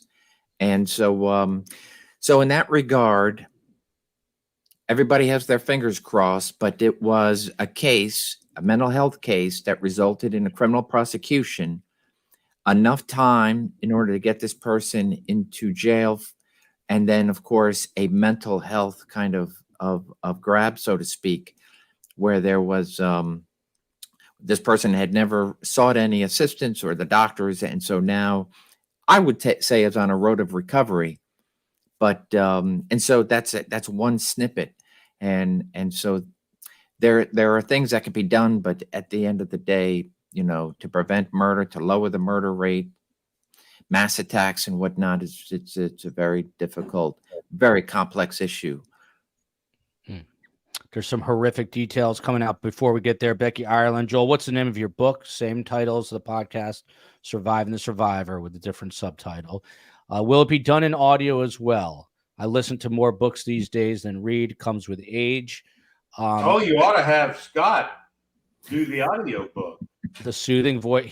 Scott could play me. My dream, and we all can dream, is to have, this is a conversation back and forth, is to have my beloved mother, Carmela, aka Carm, read her parts. It would be so touching to me, also hilariously funny in her Hungarian accent, to hear her saying bad words to me. So my dream is I can get her into an audio studio. And yes, Scott Duffy could play me.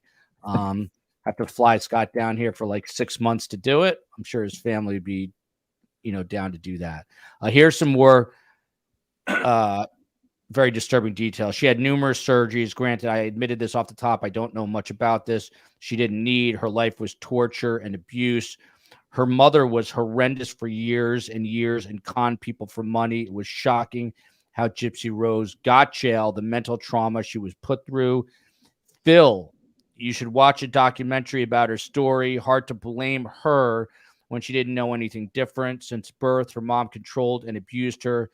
She was 19 when they killed her. It said that they killed her in 2015. She was a victim of Munchausen by proxy. Apparently, the boyfriend had autism. She turned on the boyfriend, on and on. Yes, the boyfriend stabbed the mother to death. She let the boyfriend in the house. Her mother was horrendous. This just sounds like a god-awful story all the way around. I'd be happy to do that. Where can I find the documentary? And I'll watch it. LA Not So Confidential is saying that we should have specifically, no offense to Phil and Scott, but psychologists who really understand Munchausen syndrome. So maybe we will do that. I got to admit, I guess I'm living under a rock because I had not heard of this. LA says psychologically she was very much a child after being medically abused by her mother. Phil, the documentary is coming out in January, but there was one on Oxygen. I'll send it to you, and we'll have Phil watch it. We'll see if he changes his mind. Send it. Send it to me. I'd be curious to watch it. There you go. And for those who think that Phil Waters is a tough shell of a man, his wife, by the way, teaches special ed, and he has a gentle soul. He is just looking at this from a law enforcement perspective, as is Scott Duffy, saying you simply cannot go and kill. You should go to the police. There are other ways to go about this. However, this sounds about as horrible as it gets for a child. So I'm going to watch this documentary too. Just what I need after the week I've had to now watch the most depressing story in history. Gypsy Rose was a fascinating trial. I will watch that. I prefer to think about freeing Nugget and getting free Nugget shirts. My final story of the day. I'll send you a picture of Nugget. Please do. Please do. For the shirt. Oh, thank you. That'd be great. So this Oklahoma judge, Phil, I got to go to you first because you're from Oklahoma. This is your home state. It's a murder trial of a 2-year-old boy. The judge is on her phone, Tracy Soderstrom, according to the AP. She is tweeting and on Facebook. I'm not tweeting, on Facebook and text messaging her bailiff incessantly. She sent more than 500 texts to the bailiff during the course of this trial. It was for the murder of toddler Braxton Danker. What do you think, Phil Waters, should happen to a judge who's not paying attention to the trial that she is presiding over? She ought to be removed from her bench, from her seat.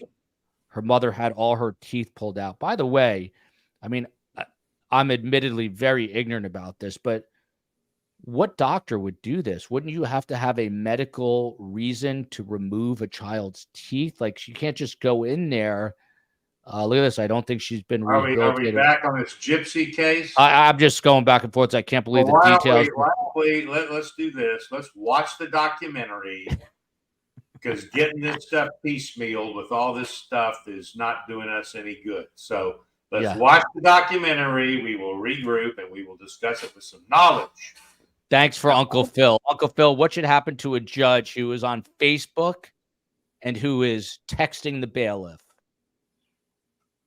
Well, in the middle of this thing, right? In the middle of the trial, right? Yes, sir. Yes. During testimony. And what is the nature of the texts? That I don't think we know. Oh, we do. It included demeaning remarks about the prosecutor and even accuses the victim's mother of lying. That is the context of the texts. Okay. Well, if it had some, is this a bench trial or a jury trial, or what is this? As far as I know, it was a jury trial. The June trial was for the 2018 death of toddler Braxton Danker. The trial ended with a second-degree manslaughter conviction for Christian Tyler Martzall, who beat the child to death. Martzall was sentenced to 25 years in prison. Well, I mean, I would just say as a general comment that if this was going on in the middle of a trial, these judges, or anybody for that matter, but these judges, I mean, cops do the same freaking thing. To me, sitting there texting in the middle of a freaking trial to your bailiff about the trial is an incredible lack of good judgment. That is just freaking stupid. But the problem is we live in this world now where people think they can get on these freaking electronic leashes and say whatever they want to say, and that somehow it just goes into what, cyber world somewhere? This crap is all recorded someplace. And it's going to come up if you do something that causes people to look into that. And that's what's happened here. So the judge, a complete meltdown of good judgment regarding text messaging in the middle of the trial. So I would say that just based on that, she doesn't belong on the bench. If that's the kind of bad judgment she exhibits in the middle of a freaking trial, then how far does that extend in terms of her rulings and what she's doing in an official capacity? So if she wants to have that discussion, wait until you're at recess, the jury's deliberating, or whatever, and go back into your chambers and have your bailiff come back in there, and then you can yuck it up and talk about how stupid the attorney is, or the mother's a lie, whatever you want to say. Say whatever you want to say in your closed chambers among two people. And then I guess hope that the person you're talking to isn't recording that conversation to be used later. Or maybe perhaps we just keep our freaking mouth shut. How about that? Mm-hmm. And just do the job that the judge is supposed to do and quit with all the freaking nonsense when you get on these phones and start sending stuff out. Because it's going to come back. I'm telling you, it's going to come back. I mean, at least, I was told as a baby cop, if it's not written down, it didn't happen. So perhaps if she'd have waited and just run her head at the guy, at the bailiff, about her opinions, then even if that person came out and said, oh, well, the judge should have said this and that, at least she's got plausible deniability. She can say, I didn't say that. He's disgruntled, or whatever the case may be. But when you write this crap down and you send it out, you're done. You're freaking toast. You can't deny it. And I get it that text messages, I don't like text messages. I don't like getting conversations on text messages. You guys love it. You're constantly barraging me with this stuff. But I don't. I'm just not a big, because the problem is the context and the tone, because some guy can get misinterpreted. And so that's why what did we do before we had all these freaking phones? I'll tell you what we did. We talked to one another face to face. And that's what's been lost here is the connection, the human connection. By the way, Phil, I'm going to send you this video. I put this on Instagram. I'm totally digressing right now. I do want to say one thing, by the way. Let me read this. Scott is the calm, Phil is the storm. And yes, Joel, because you hold it all together, you are the calm before the storm. Oh, I like that. Very poetic. That needs to go.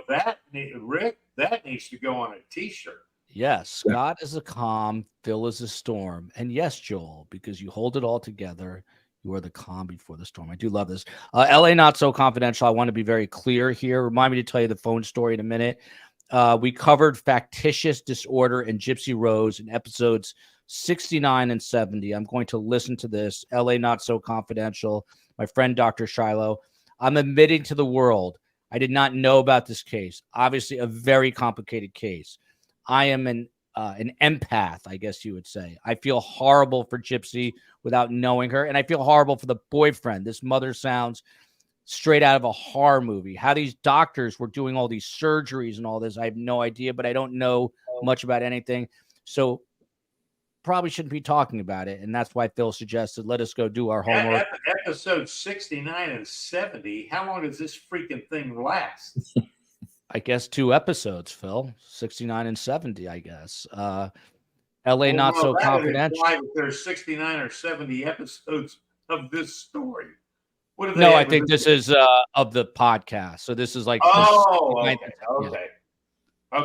LA, you want to clarify that? Have you done 70 episodes on Gypsy Rose? Is what Phil Waters wants to know. I don't think. Okay. Well, I misunderstood because I don't have time or desire to listen to 70 episodes of this thing. Well, anyway, she's gone. Had to go. Happy Friday the 13th, everyone. Phil and Scott, on my Instagram page at Survive the Survivor, I will send you this. The other night, we were walking, my lovely mother, my 3 children, my wife, and we passed a strange object on the sidewalk, Phil Waters, under the cover of night. There was a glint from the sunlight, from the moonlight. And my daughter, who you met, Vita, says to me, Daddy, what is that? And I looked over and I said to her, what do you think that is, Vita? And she says, I have absolutely no idea. And I did not know if she was pulling my leg or not. And I said, seriously, what do you think that is? And I looked at my mother, and my mother looked at me, and I looked at my mother, and she looked at me, and with the look that my daughter truly did not know what it was. And this thing had numbers on it, digits, things that you could press, and a receiver. It was a phone booth. It was a telephone on the sidewalk, a relic from the 1980s. She had no idea. She could not comprehend. I said, what does it look like? We went through this for many minutes, and she finally put 2 and 2 together and realized it was a telephone, Phil. You surprised by this? Not at all. I would be probably shocked to see a telephone booth myself in today's world. So I can't remember. I can't even remember the last time I've seen an actual telephone booth. And it wasn't a full booth. It was the phone. It was the phone. It was the phone. Yeah. So, when I took the booths away, I didn't have anywhere to change into my costume. So, Scott Duffy, if I was to interrogate your 4 children, would they all know what a payphone is? Yes, I think there were a couple, because we would head up to the Poconos, and the Poconos I always considered like a time in history. They keep some things lingering, and there were some telephone booths. As a matter of fact, I took a couple of pictures. I used it in my police technology class, and these are college age kids. They did not know what it was, so they've been going for some time. And they were actually booths where the yellow pages, big telephone books, held there by that coil. Yeah, it's remember like it was like the what kind of door is that? What do you call that? It's like an accordion door that would open up and shut. Look at this. MJ says, "Oh my goodness, a payphone. Golly, I feel old." Someone said I look good with my tan, but this person is correct. It's more the lighting than the tan. Even though I live in Miami, I don't get out nearly as much as I should. Carm gave her the clue. I'll repost that at Surviving the Survivor on my Instagram page. Look at this. There's a payphone on Ridgewood and Daytona Beach. I suggest not to touch it. A true dinosaur. Yeah, touching a payphone is people used to pick those up and talk right into those receivers. That was in the days before Corona. I've run out of things to say on this Friday, so sometimes it's best not to say anything at all. Rolling into the weekend, feeling a little broken. Bill Waters, I got to say, I'm disheartened by the Nugget news. Do you think there's any chance you're going to see her over the next couple of days? Well, I hope so. They've been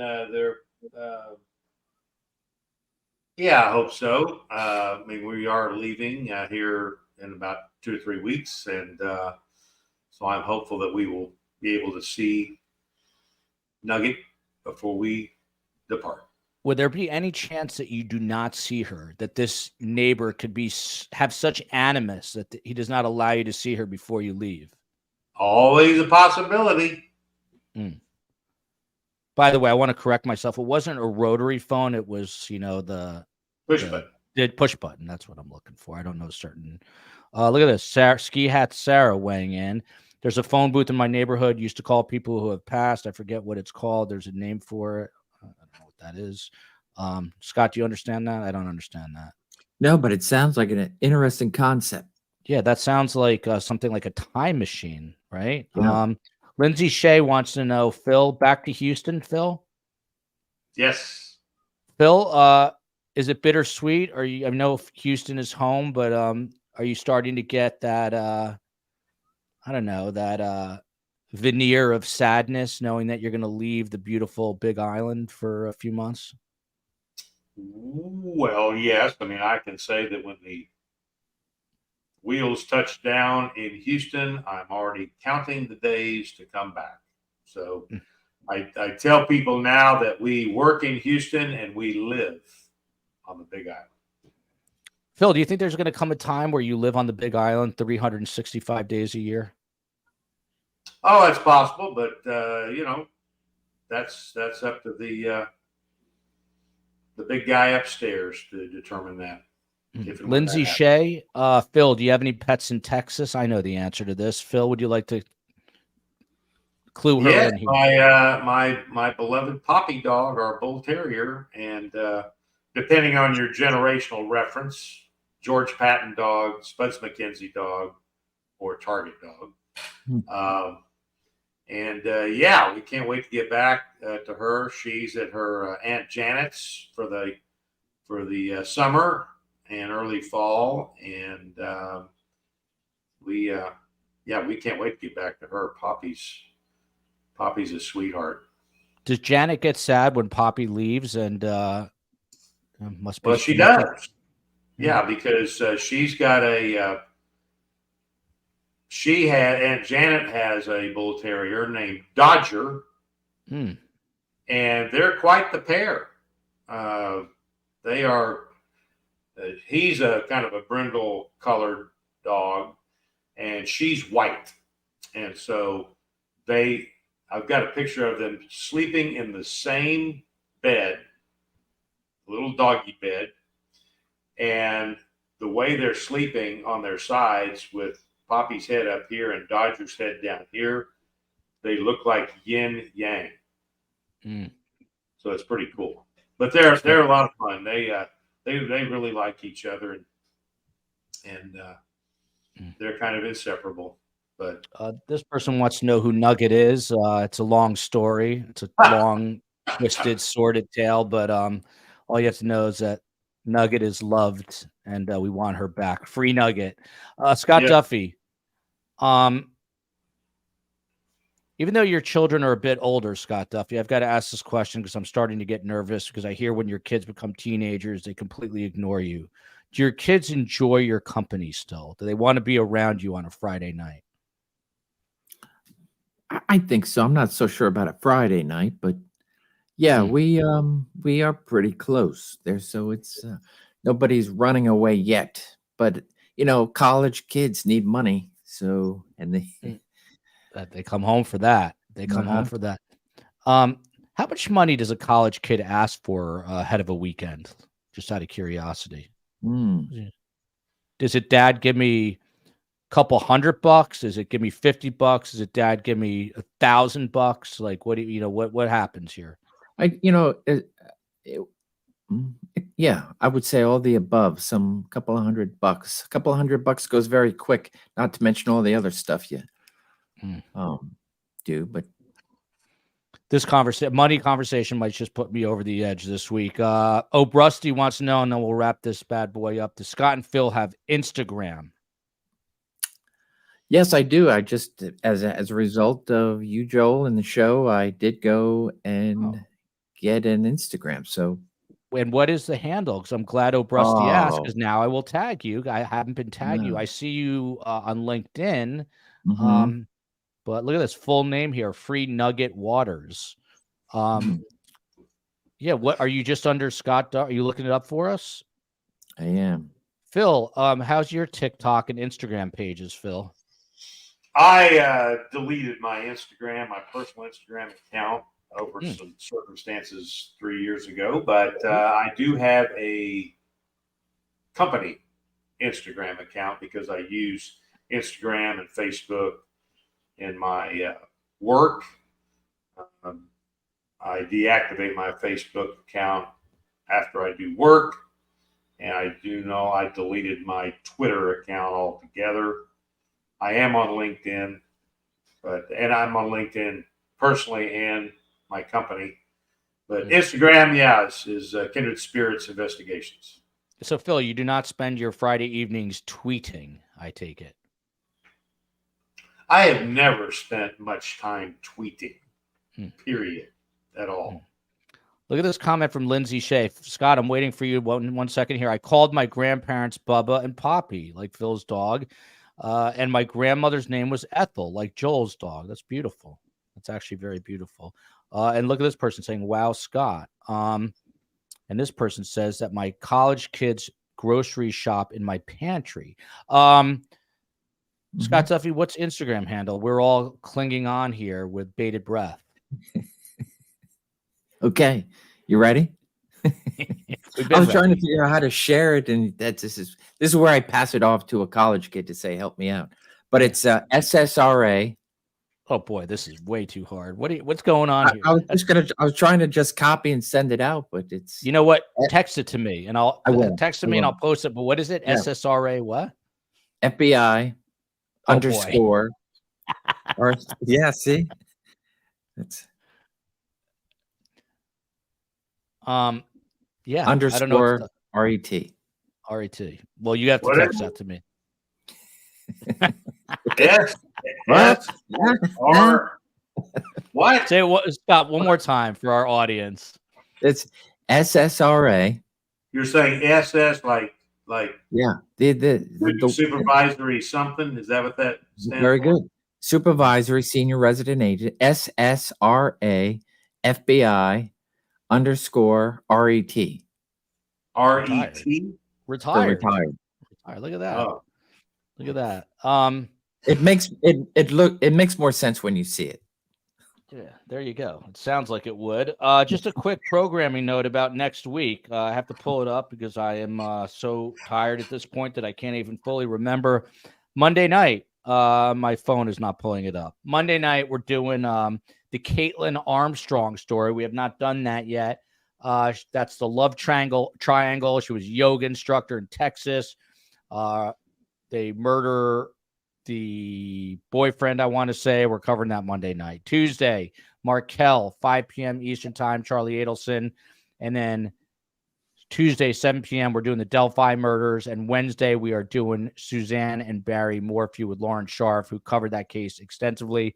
And then Thursday, we've got the author of While Idaho Slept, J. Reuben Appelman, who I'm sure Phil is going to have issues with. He wrote a book about the Idaho murders. Maybe I'll invite Phil on to give this guy a hard time the entire time, but we'll see. Until then, you guys stay on for a sec. Love you, America.